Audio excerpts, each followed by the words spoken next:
Hey friends, Gene Valentino. We just wrapped up another episode of Gene Valentino's Grassroots Truthcasts. This is what you see above the waist, but below the waist is Mike Lindell's My Slippers, up to 80% off. Hint, hint. But use the promo code, please, GeneV. Enjoy the holidays, enjoy the springtime, enjoy the year ahead of us in 2024. And stay cozy in a cozy slipper from My Slipper. A lot going on this week. We have a possible, constitutional crisis that's happening right before our very eyes. What's going on? What do you think about all this?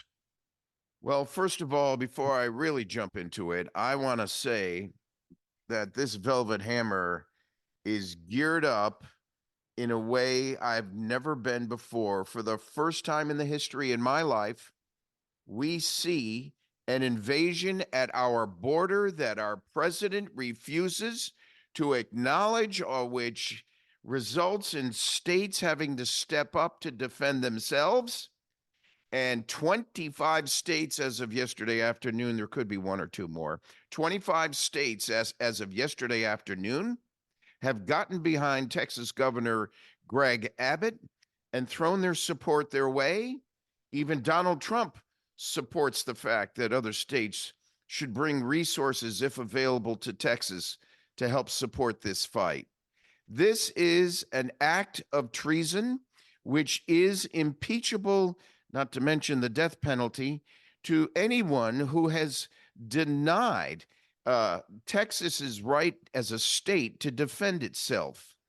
I have a good friend of mine, and she made a comment the other day that I wrote down and said I'd quote her anonymously, where we are frogs in slowly boiling water. And if we're not careful, we're going to have a major problem on our hands. Here, let me run for just a second, Michael. You have got Russia and China and the other adversaries in the world looking at us and giggling because all those distractions they thought we were going to jump into in the Middle East and Israel and Ukraine and so forth, they thought if we spent the crazy money we've spent and more to keep our attention over there, that they'd continue slipping and sliding those illegals in on the southern border. Connect the dots, folks. Don't tell me that the invasion of the southern border is not related to a deep state, national deep state, and international adversaries and wrongdoers complicit in trying to change America from within by changing the electorate. When you've got Biden standing there saying, come on in, free cell phone, free money for a few months, transportation, airline ticket. Oh, by the way, here's the paperwork to become a voter in the Democrat Party. What do you think is going on here? This is so complicit. Can you imagine a Republican doing that?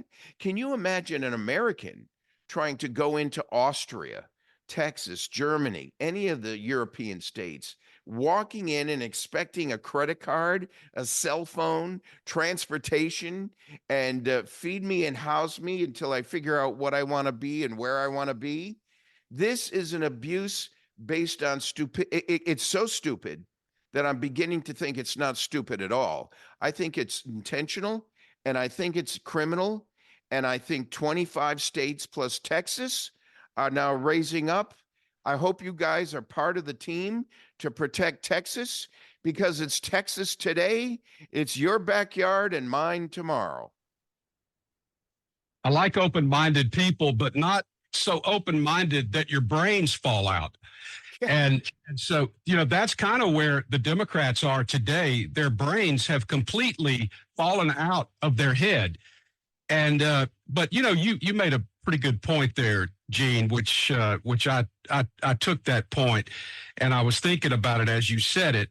This is so dumb, and it is so against the norms of our country that it can't be by mistake.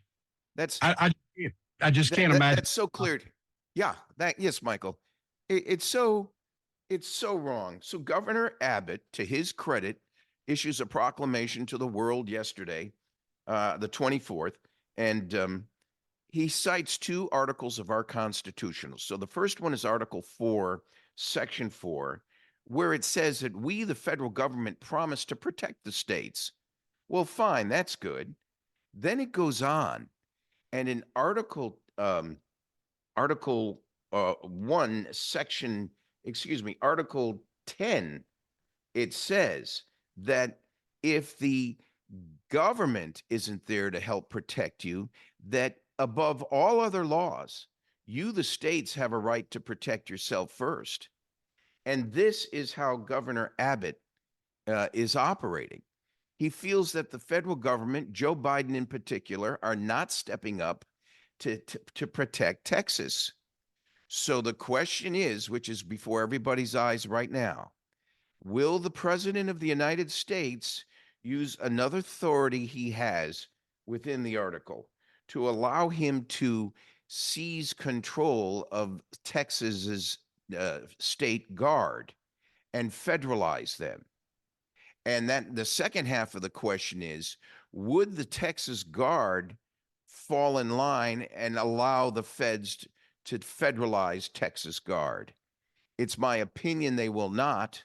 Just like recently we watched in Texas, the the Supreme Court, when they ruled that Biden had the authority to take down the razor wire, the Constantine wire in the on the cartons and the border structures, the no federal agent came in and actually removed that wire. You may have noticed.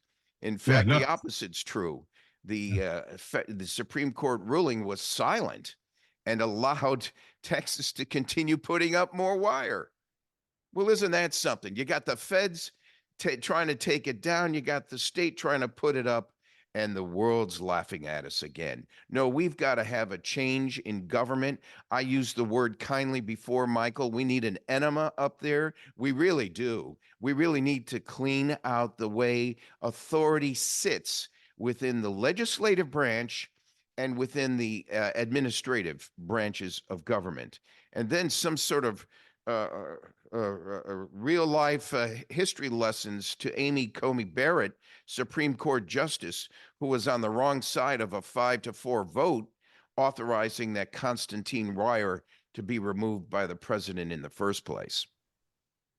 So there's a lot of things to think about here. So let's just go through it, just kind of one by one.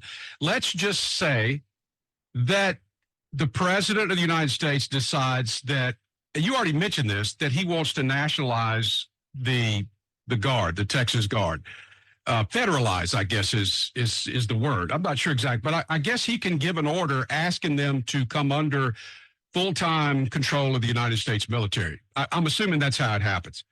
What if it's one of the options? Yeah, he can federalize the Texas Guard, as presidents have done in the past, but that was usually with the state kind of hoping they do, so that the federal government would pick up the tab on those guys. Right. Okay. So what if the generals say our troops don't want to be federalized and we're not coming? What happens? That's number one.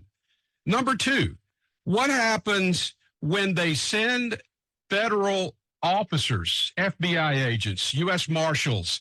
We're not talking about the military here because this is not a military operation. I think that would be the death knell of Joe Biden if he moved the military in that direction. But what would happen? Would the federal officers go and actually arrest the public safety officers for the state of Texas who are operating under the full color and authority of the state of Texas? Would they actually do it? Number one, I think you will find a lot of defectors in that group that will say, I will not be a part of arresting another law enforcement officer for trying to do his job. Boy, that's so true. Yeah, that's so true. You know something, Gene? My thoughts on this, Joe Biden has got himself in a box that it doesn't matter which direction he moves, it's a bad move, because if he does nothing, it shows his weakness. If he does something, it shows that he's actually the dictator that they all talk about, which always I love to say this. Rush Limbaugh was the first person that ever said this that made me think about it. Whatever Democrats are accusing Republicans of doing, they are actually doing it themselves, folks. They're actually so. This cannot be good for Joe Biden, no matter what happens. You nailed it again, Michael. Again, this could not get any worse for the Biden administration. Putting his, I'm not a doctor, so putting his medical acuity aside for a minute, he has been mumbling and stumbling worse than ever before in speeches. He clearly has some sort of handicap now that's affecting his ability to govern. If the Democrats keep him in as the presidential candidate, it's only because they recognize Donald Trump is so powerful and so strong. They'd rather have Biden. Think of it this way: let's keep Biden out there, throw him under the bus. Trump will kill him in an election, and as a consequence, the rest of the Democrats who are pulling the strings, the puppeteers, stay protected and ready to strike another day, as opposed to trying to start from scratch with someone who has questionable capabilities, whether it's Robert F. Kennedy Jr. or Michelle Obama or one or two others. It doesn't matter. They're just not going to take over the delegates and the electoral college process the way Trump has established before. So in parallel, we watch before our very eyes the fact that he has to sit in court this morning before some 91 charges against him, and then disappear out the door to go fight in another campaign somewhere else in the nation. The Nevada caucuses and primaries are coming up soon, followed by the South Carolina primary in about 2.5 weeks. Well, all I know is that this news event that we are all watching, that is pretty much, I mean, the most important thing that has happened with regard to the governments and how they react or interact with the states. You know, one of the things you have to remember about this, Gene, is that Governor Abbott made this statement. He said, the government of the United States has broken its compact with the state of Texas. And he furthermore said that the state of Texas, he declared as governor, the state of Texas is being invaded. And therefore, we don't have to go by all that other stuff, because in the Constitution, we can still be constitutional, and we can move ahead with our plan to stop people from coming into this state. And so, you know, I think that he stands on firm legal ground. I think that this is going to end up pushing Joe Biden back in his chair in the White House, because he really can't do anything about this, because the federal government outside of the U.S. military, we're not talking about the U.S. military, is a paper tiger. They are a paper tiger because everything that they do, I worked in law enforcement. I can tell you, when the feds come to serve a warrant somewhere, and they come and they get local law enforcement to go help them because they don't have the manpower to do it. They can't take over Texas. They don't have the manpower to do it unless they decide to use the military, which would be something that would be, of course, that would take it to a whole different level. But anyway, well, thank 26 governors are getting behind the guy right now. And my governor here in Florida, DeSantis, came out strongly supporting Greg Abbott. We got to get the rest of the Gulf state governors to get on board. But there's a clear message out there to the federal government that there's been some serious wrongs